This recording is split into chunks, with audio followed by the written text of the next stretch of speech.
কুরবানির ফজিলত সম্পর্কে রাসূল করিম সাল্লাল্লাহু আলাইহি ওয়াসাল্লাম ইরশাদ করেন, কুরবানির পশুর শরীরে যতটি চুল রয়েছে, পশম রয়েছে, প্রতিটি চুল এবং পশমের বিনিময়ে আল্লাহ তাআলা এক একটি করে নেকি দান করেন। সুবহানাল্লাহ। এবং কুরবানির দিন কুরবানি করাই হচ্ছে সবচেয়ে শ্রেষ্ঠ এবং উত্তম ইবাদত। এবার আসেন কাদের উপর কুরবানি করা ওয়াজিব।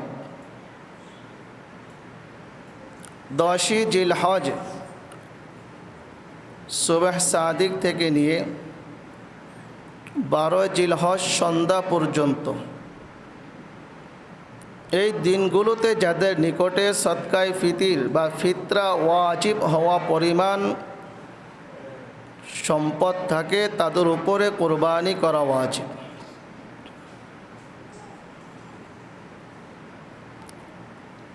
কুরবানির ক্ষেত্রে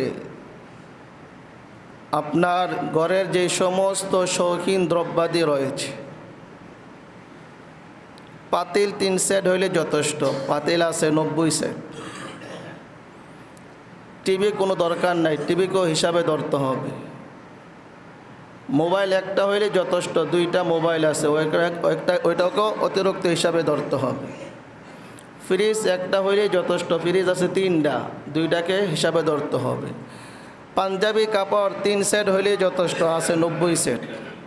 এরকমভাবে যত অতিরিক্ত জিনিস আছে, নিত্য প্রয়োজনীয় ছাড়া যত অতিরিক্ত জিনিস আছে, শৌখিন দ্রব্যাদি রয়েছে, সবগুলোকে হিসাব করে যদি সদকা বা ফিতরা ওয়াজিব হওয়া পরিমাণ টাকা পয়সা অলংকার আদি থাকে তার উপরে কোরবানি করা ওয়াজিব। আমরা কিন্তু এখানে খুবই অবহেলা করি। অনেক আল্লাহর বান্দা বান্দির উপরে কোরবানি ওয়াজিব, কিন্তু ওই আল্লাহর বান্দা বান্দি কুরবানি যে ওয়াজিব, কুরবানি যে করতে হবে তার এটা অনুভূতি জাগ্রত হয় না।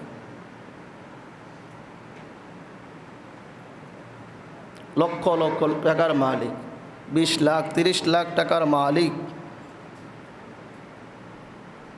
বাসা থেকে ভাড়া আসতে আসতে প্রত্যেক মাসে 50-60 হাজার টাকা, এরকম অনেক লোক আছে যাদের উপরে কুরবানি ওয়াজিব, কুরবানির সামর্থ্য আছে থাকা সত্ত্বেও সে কুরবানি দিচ্ছে না। এই জন্য আমি অনুনয় বিনয় করে বলবো, এটা আল্লাহর বিধান।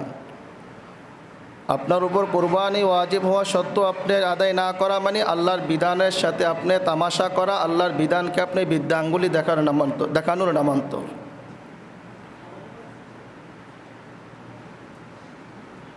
এই জন্য আমাদের যাদের উপর কুরবানি ওয়াজিব হয়েছে আমরা জানি, সাহিবুল বাইতি আদরা বিমা ফিহি, ঘরের মালিকে জানে তার ঘরে কি আছে। কুল্লু ইনাইন ইয়াতারাশাহু বিমা ফিহি, পাত্রে যা আছে পাত্র কায়দ করলে তার থেকে তাই পড়বে। সুতরাং প্রত্যেকে জানেন যার যার অবস্থা, প্রত্যেকে জানেন যার যার ব্যাংক ব্যালেন্সের অবস্থা। সুতরাং প্রত্যেকে যার যার হিসাব করে আমরা কুরবানি আদায় করব।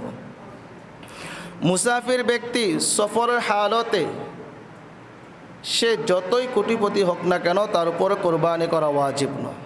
মুসাফির মানুষ সফররত অবস্থায় আছে, সফরে আছে, তার উপরে কোরবানি করা ওয়াজিব নয়। কোরবানি ওয়াজিব না হলেও কেউ যদি কোরবানি দেয় তাহলে কোরবানির সওয়াব পেয়ে যাবে। কোরবানি শুধু নিজের পক্ষ থেকে ওয়াজিব হয়, নিজের সন্তান সন্ততি স্ত্রী মাতা পিতার পক্ষ থেকে কোরবানি ওয়াজিব নয়, তবে তাদের পক্ষ থেকে কোরবানি করলে কোরবানি আদায় হয়ে যাবে।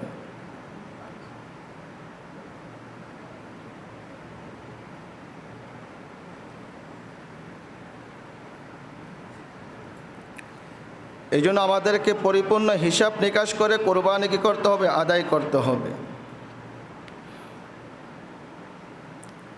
কোনো ব্যক্তি আপনার কোনো মাকসুদ পূরণ করার জন্য, কোনো উদ্দেশ্যের জন্য মান্যত করছে, কোরবানি করার মান্যত করছে, ওই উদ্দেশ্য পূর্ণ হলেও তার উপরে কোরবানি করা কি হয়ে যাবে? ওয়াজিব হয়ে যাবে।